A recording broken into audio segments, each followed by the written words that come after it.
बिस्मिल्लाहिर्रहमानिर्रहीम। अस्सलाम वालेकुम स्टूडेंट्स, कैसे हैं सब लोग। उम्मीद करता हूँ सब लोग खैरियत से होंगे। Welcome to Falcon academy. आज इस वीडियो में आपके साथ शेयर करने जा रहे हैं इंग्लिश 201 की जो कि बिज़नेस एंड टेक्निकल इंग्लिश है, इसका जो मिड टर्म है उसके शॉर्ट और लॉन्ग क्वेश्चन आपके साथ शेयर करेंगे। लेसन नंबर 1 से लेकर लेसन नंबर 22 तक। तो तमाम दोस्तों से गुजारिश है चैनल को सब्सक्राइब कर लें।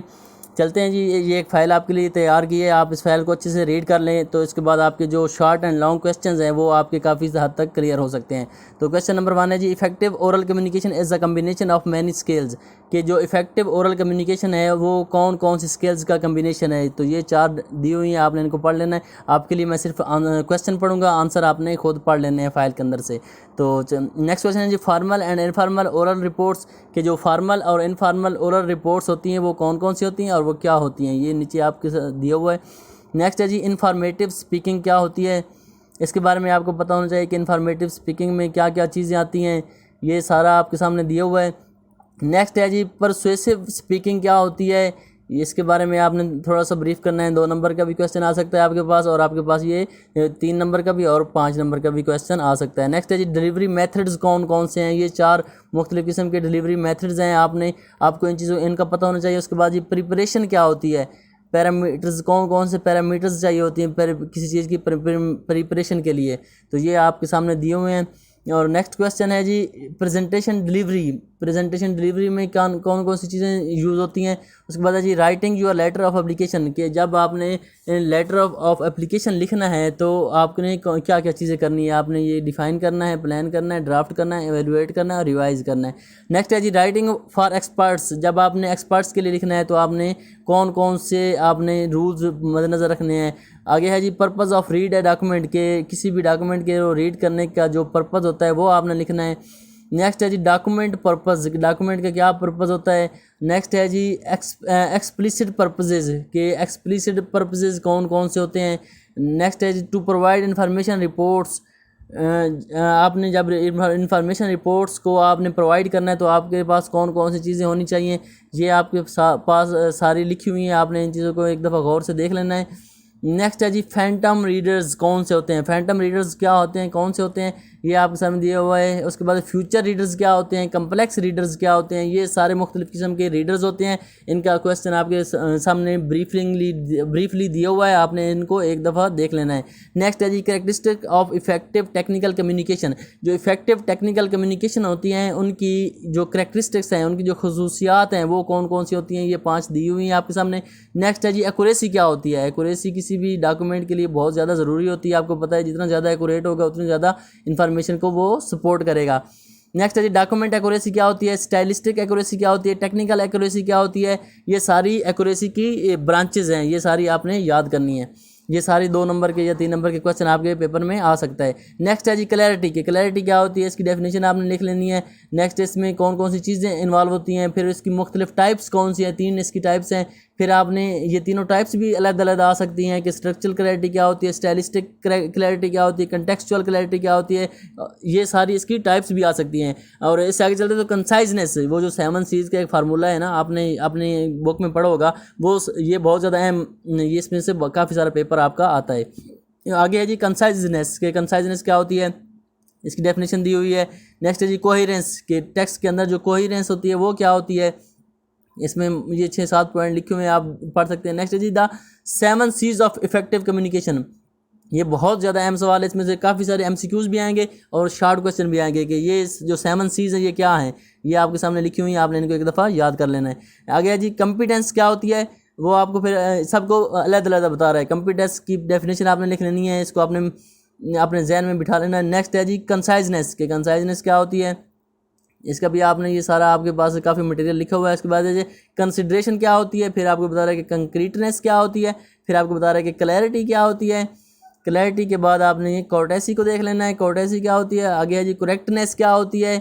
इसमें ये जो 2-3 चीज़ें दी हुई हैं, आपने इनको एक दफ़ा अपने जहन में रख लेना है। नेक्स्ट है जी, construct effective sentences and paragraph. के कैसे आप इफेक्टिव किस्म के सेंटेंसेज और पैराग्राफ्स को कंस्ट्रक्ट कर सकते हैं, बना सकते हैं, उनमें कौन कौन सी चीज़ें होती हैं वो आपके सामने लिखा हुआ है। आगे जी, फॉर्मल राइटिंग क्या होती है, एक होती है फॉर्मल राइटिंग, एक होती है अनफॉर्मल राइटिंग, तो इनमें आपके पास डिफरेंस होना चाहिए। आगे है जी, द कंपोजिशन प्रोसेस। के कंपोजिशन प्रोसेस क्या होता है, आगे है जी, ये सारी चीज़ें उसमें आती हैं, ये 1 2 3 जितने भी पॉइंट है ना, ये सारे उसमें आते हैं। आगे नेक्स्ट है जी, प्लानिंग क्या होती है, कंपोजिंग क्या होती है, रिवाइजिंग क्या होती है। इन तीनों में आपने फ़र्क वाज़ह करना है कि ये क्या तीन चीज़ें हैं। नेक्स्ट है जी, common purpose of business message, कि किसी भी बिजनेस मैसेज का जो कॉमन पर्पज़ होता है वो क्या होता है, इसका आपको पता होना चाहिए। आपके सामने ये नीचे लिखा हुआ है कि इन्फॉर्म करना होता है, परसुएड करना होता है, कैलिब्रेट करना होता है। नेक्स्ट है जी, brainstorming techniques. Brainstorming techniques कौन कौन सी है, तो ये 5 किस्म की टेक्निक्स हैं जो ब्रेन स्टॉर्मिंग टेक्निक्स हैं, इनका आपके पास होना चाहिए। अगर डायरेक्ट मेथड अप्रोच क्या होती है, इनडायरेक्ट अप्रोच क्या होती है, ये इनमें आपने डिफरेंस करना है, वाज़ह करना है। आगे में वर्ड चॉइस क्या होती है, वर्ड चॉइस का आपको आना चाहिए। उसके प्लेन इंग्लिश क्या होती है, प्लेन इंग्लिश का आपको पता होना चाहिए।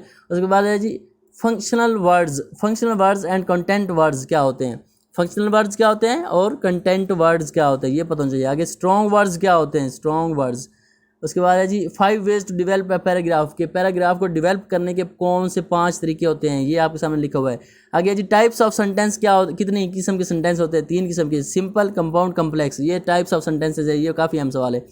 नेक्स्ट है जी, bias free language. Bias free language क्या होती है, जिसमें ना जेंडर बायस हो, ना कल्चरल बायस हो, ना कोई एथनिक हो, किसी किस्म का बायस से फ्री लैंग्वेज होती है। तो ये सारी चीज़ें हैं। आगे डिज़ाइन डिसीजन क्या होता है, डिज़ाइन डिसीजन के बारे में आपके पास ये 3-4 पॉइंट लिखे हुए हैं। नेक्स्ट है जी, मोस्ट इंपॉर्टेंट है जी, मेमोरेंडम क्या होता है, मेमोरेंडम की तारीफ आपको आनी चाहिए, डेफिनेशन आनी चाहिए। मीटिंग डॉक्यूमेंट्स क्या होते हैं, प्रपोजल्स क्या होते हैं, what is difference between proposals and memorandum, ये बहुत ज़्यादा अहम सवाल है, इनके दोनों के बारे में आपको डिफरेंस का पता होना चाहिए। नेक्स्ट है जी, स्ट्रक्चर ऑफ प्रपोजल, कि प्रपोजल का जो स्ट्रक्चर होता है वो क्या होता है, तो ये 6 पॉइंट हैं जी। फ्रंट मैटर होता है, बॉडी होती है, इंट्रोडक्शन होता है, टेक्निकल अप्रोच होती है, मैनेजमेंट रिक्वायरमेंट और एंड मैटर, ये सारे इसका जो स्ट्रक्चर है। नेक्स्ट है जी, फ्रंट मैटर क्या होता है इसमें, एंड मैटर क्या होता है, टाइप्स ऑफ लेटर्स कितनी टाइप्स हैं लेटर्स की, ये सारी लिखी हुई 6 टाइप्स हैं, आपने याद रखनी है। एलिमेंट्स ऑफ लेटर के एलिमेंट्स क्या होते हैं, ये भी अहम सवाल है, ये भी आपके पेपर में आ सकता है। तो टाइप्स ऑफ लेटर और एलिमेंट्स ऑफ लेटर, ये आपने ध्यान में रखनी है। नेक्स्ट है जी, 5 प्लानिंग स्टेप्स, तो कौन कौन से 5 प्लानिंग स्टेप्स हैं ये आपके सामने दिए हुए हैं, आप इनको याद कर सकते हैं। नेक्स्ट है purpose of business communication, business communication का पर्पज़ क्या होता है, ये 2 पर्पज़ हैं, आप इसको पढ़ लें।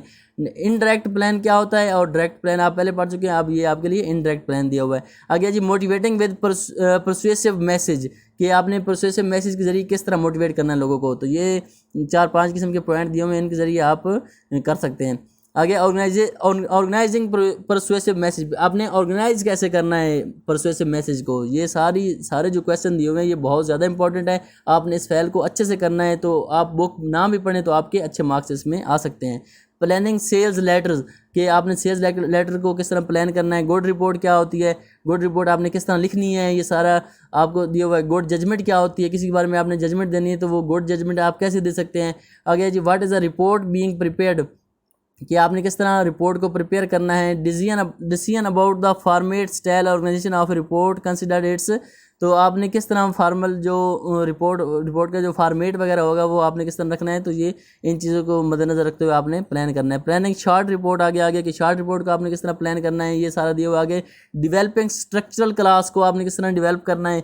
नेक्स्ट है द ओपनिंग क्या होनी चाहिए, ये सारी स्ट्रक्चर के बारे में दी हुई है। रिपोर्ट्स आपने किस तरह लिखनी है, आपने किस तरह आपने स्ट्रक्चर को डेवलप करना है, ओपनिंग कैसी होनी चाहिए, एंडिंग कैसी होनी चाहिए। तो ये जो पूरी फाइल है आपने इसको एक दफ़ा गौर से पढ़ लेना है, ये बहुत ज़्यादा इंपॉर्टेंट क्वेश्चंस हैं इसमें दिए हुए। आपने अगर पूरी बुक को ना भी पढ़ सकें तो आपने MCQs के साथ साथ इस फाइल को अगर आप देख लेंगे तो आपका जो शॉर्ट और लॉन्ग क्वेश्चन होंगे वो आपके काफ़ी सारे क्वेश्चन इसमें से सॉल्व हो जाएंगे। दुआओं में याद रखिएगा, अपना ख्याल रखें, अल्लाह हाफिज़।